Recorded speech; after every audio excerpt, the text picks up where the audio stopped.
আসসালামু আলাইকুম। এই মুহূর্তে পুরো দেশেই প্রচণ্ড পরিমাণে ঠান্ডা পড়েছে। এটা সব জায়গাতেই, আমাদের এই জায়গায় তুলনামূলকভাবে অন্যান্য জায়গা থেকে একটু বেশি। এই প্রচণ্ড পরিমাণে ঠান্ডার মধ্যেও মাঠে ঘাটে আমাদেরকে কাজ করতে হচ্ছে। আমরা না, শুধু সমস্ত কৃষকরাই কাজ করছেন। তবে আলহামদুলিল্লাহ আমাদের এই কাজগুলি প্রায় এখন শেষের দিকে। গত কিছুদিন আগে থেকে আমাদের এখানে পেঁয়াজ লাগানো শুরু হয়ে গিয়েছিল। আলহামদুলিল্লাহ এখন পেঁয়াজ লাগানো শেষ হয়ে গিয়েছে, সবার মতো আমাদেরও শেষ হয়ে গিয়েছে। তো আমাদের পেঁয়াজ লাগানো শেষে কিছু চারা বেঁচে ছিল, অর্থাৎ যে চারা আমরা দিয়েছিলাম এই চারা পুরোপুরি আমাদের লাগেনি। এই বেঁচে যাওয়া চারাগুলিকে আজকে আমরা উঠিয়ে আগামীকালকে ইনশাআল্লাহ বিক্রি করে দিব।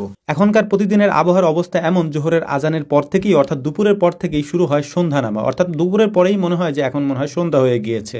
তো যাই হোক, আলহামদুলিল্লাহ মোটামুটি পেঁয়াজের হালি বলি আমরা, এই পেঁয়াজের চারাগুলিকে আমাদের উঠানো হয়ে গিয়েছে। এখন সুন্দর করে একটা ঝাঁকার মধ্যে আমরা এই চারাগুলিকে সাজিয়ে বাড়ি নিয়ে যাব। বাড়িতে নেওয়ার পরে রাতের বেলা আমরা এই চারাগুলিকে এভাবেই রেখে দিব, সকালবেলা ইনশাআল্লাহ এগুলিকে আমরা হাটে নিয়ে বিক্রি করে দিব। তবে এগুলি সিজনে অনেক বেশি পরিমাণে দাম থাকে, তুলনামূলকভাবে এখন একটু দাম কম, কারণ আমাদের এই দিকে পেঁয়াজ লাগানোর কাজ মোটামুটি এখন শেষের দিকে। শেষের দিকে বললে ভুল হবে, একেবারে শেষ হয়ে গিয়েছে বলা যায়। কয়েকটা জমি বাকি আছে, কয়েকজনের যে জমিগুলিতে এখন এই চারাগুলি লাগবে তারাই হয়তো আমাদের থেকে কিনে নেবে ইনশাআল্লাহ। তো যাই হোক, পরদিন সকালবেলা যেহেতু হাটের দিন, আমরা হাটে যাব এই চারাগুলিকে নিয়ে। এর পাশাপাশি গাছে প্রচুর পরিমাণে সুপারি পেকেছে, এই সুপারিগুলিকে আমরা পেরে নিচ্ছিলাম এবং এই সুপারিগুলিকে ওই চারার সাথে আমরা হাটে নিয়ে বিক্রি করে দেবো ইনশাআল্লাহ। আমাদের এই সুপারি বাগানের সুপারি গাছগুলিতে সারা বছরই সুপারি ধরে এবং এগুলিকে বলা হয় 12 মাসি সুপারি, অর্থাৎ আমরা সারা বছরই সুপারি পাই এবং সেগুলিকে আমরা বাজারে বিক্রি করি। এখন যেহেতু সুপারির সিজন, তাই বাজারে সুপারির দামও একটু কম থাকে, কিন্তু যেহেতু আমাদের এই সিজনের বাইরেও সুপারি হয়, ওই সময় সুপারির দাম আমরা অনেক বেশি পাই, যেটা আমাদেরকে আলাদা একটা লাভজনক ব্যবস্থা তৈরি করে দেয়। ছোটবেলা সুপারি গাছ থেকে একাই সুপারি পাড়তে পারতাম, কিন্তু এখন যেহেতু বড় হয়ে গিয়েছি এবং সুপারি গাছে বেশি ভারী মানুষ উঠা যায় না, বেশি ভারী মানুষ যদি উঠে তাহলে গাছ একেবারে ভেঙে নিচে পড়বে।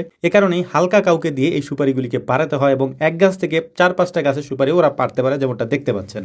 তো যাই হোক, সুপারি পাড়ার পাশাপাশি গতকালকে আমরা ক্ষেত থেকে যে পেঁয়াজের চারাগুলিকে উঠিয়ে নিয়েছিলাম সেগুলিকে সুন্দর করে কেটে ঝাঁকার মধ্যে সাজিয়ে নিচ্ছিলাম, যেহেতু এগুলিকেও আমাদেরকে হাটে নিতে হবে। এর পাশাপাশি সুপারিগুলিকেও আমরা ওখান থেকে পেরে এনে এক জায়গায় জমা করছিলাম এবং এগুলিকে ছাড়িয়ে এবং কয়েকটা গ্রেড তৈরি করতে হবে, অর্থাৎ যেটা একেবারে ভালো সেটাকে আলাদা রাখতে হবে এবং যেগুলি একটু সাইজে ছোট সেগুলিকে আমাদেরকে আলাদা করতে হবে। তো সজীব আমার, আমি যে সুপারিগুলিকে পাড়া হয়েছে ওই সুপারিগুলিকে এক জায়গা থেকে এনে একটা চট বিছিয়ে সুন্দর করে সেখানে রেখে ছাড়ানোর চেষ্টা করছিলাম সবাই মিলে, এবং দ্রুত ছাড়িয়ে আমাদের এগুলি নিয়ে হাটে যেতে হবে যেহেতু। তো আলহামদুলিল্লাহ খুব আনন্দের সাথে শীতের মধ্যে এই সুপারিগুলিকে গাছ থেকে পাচ্ছিল। এর পাশাপাশি আমরা কয়েকজনই মিলে এই সুপারিগুলিকে যে ছড়া থাকে ওই ছড়া থেকে আলাদা করছিলাম এবং আলাদা করে একটা একটা গ্রেড করে ঝাঁকার মধ্যে রাখছিলাম। এর পাশাপাশি এখানে যে কাঁচা সুপারিগুলি আছে সেগুলিকে আমরা যেহেতু নিয়ে যাব না, এগুলিকে রেখে যাব, কারণ কাঁচা সুপারি তেমন একটা দাম থাকে না। অল্প পরিমাণে মানুষ আছে যারা কাঁচা সুপারি খায়, আর আমাদের বাড়িতে সুপারি রাখারও কোনো প্রয়োজন নাই, কারণ বাড়িতে কেউ তেমন একটা পানও খায় না, সুপারিও খায় না। এই জন্য হচ্ছে যে সবই আমরা নিয়ে যাওয়ার চেষ্টা করছিলাম, তবে কাঁচা সুপারিগুলি রেখে যাবো ইনশাআল্লাহ। এই সুপারি গাছগুলি আজ থেকে প্রায় 20-30 বছর আগে লাগানো হয়েছিল বাড়ির সৌন্দর্য বর্ধনের জন্য। যেহেতু এখন বড় হয়ে গিয়েছে এবং প্রচুর পরিমাণে সুপারি ধরে, এই সুপারিগুলি কিছু করারও থাকে না, এই কারণেই আমাদের বাজারে বিক্রি করে দিতে হয়, যেহেতু আমাদের বাড়িতে এগুলি কেউ খায় না,